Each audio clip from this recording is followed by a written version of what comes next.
The Soviet Union made much use of women in direct combat roles during the Second World War, an early form of women's liberation and in line with communist principles. This was in direct contrast to Britain, the United States, and Germany, who only allowed women to enlist in non-combat supporting roles. Make sure to hit the subscribe button and turn on the notification bell. While the Western Allies and the Axis powers viewed the front lines as a purely masculine domain, the Soviet Union, out of both ideological commitment and sheer desperation, tapped into a vast reservoir of female talent. Among the most feared of these roles was the sniper. To the Germans, they were ghosts. To the Soviet press, they were avenging angels. But behind the propaganda were young women like Roza Shanina, teachers, students, and daughters who were about to become the most efficient killers on the Eastern Front. In 1942, as the Wehrmacht hammered at the gates of Moscow, the Red Army established the Central Women's Sniper School in Veshnyaky. This wasn't just a basic marksmanship course, it was a grueling academy for survival. The recruits, often as young as 17, were taught that their bodies were their greatest liability and their greatest tool.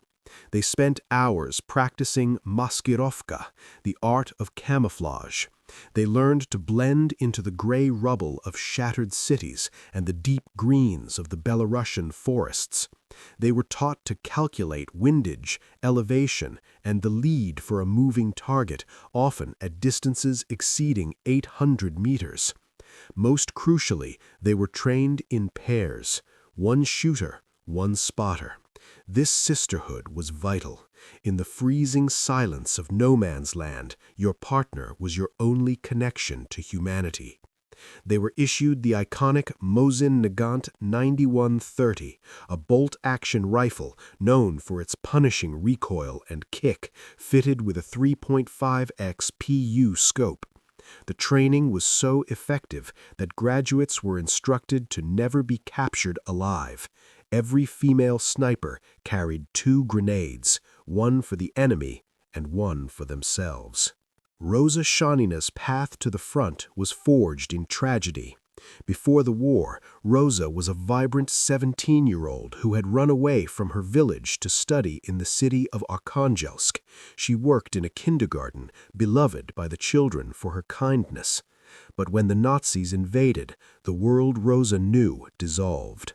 One by one, her brothers, Mikhail, Fyodor, and Sergei, fell in battle. When news reached her of her brother's death during the siege of Leningrad, the teacher became a soldier. In her letters, Roza displayed a chilling focus. She didn't just want to serve, she wanted to hunt. She excelled at the academy, specifically mastering the doublet, the ability to fire 2 lethal shots in rapid succession. When she graduated with honors, the school tried to keep her as an instructor. Roza refused. She had a debt to settle. By April 1944, Senior Sergeant Shanina was deployed to the 184th Rifle Division. Her first kill came on April 5th. It is said that after the shot, her legs gave way and she slid into the trench, whispering, "I've killed a man." But the unseen terror was born quickly thereafter. In a single week of April, she eliminated 13 German soldiers while under heavy artillery fire. Her diary, which she kept in secret defiance of Soviet regulations, revealed the psychological toll. She wrote of the terrible sight of the wounded and the smell of cordite, yet she remained hardened. Roza's fame grew so rapidly that she became a liability to command, who wanted to preserve her as a poster girl for Soviet heroism. They tried to keep her in the rear. Roza responded by escaping to the front lines, often hitching rides on tanks to join the infantry in the rye fields of the offensive.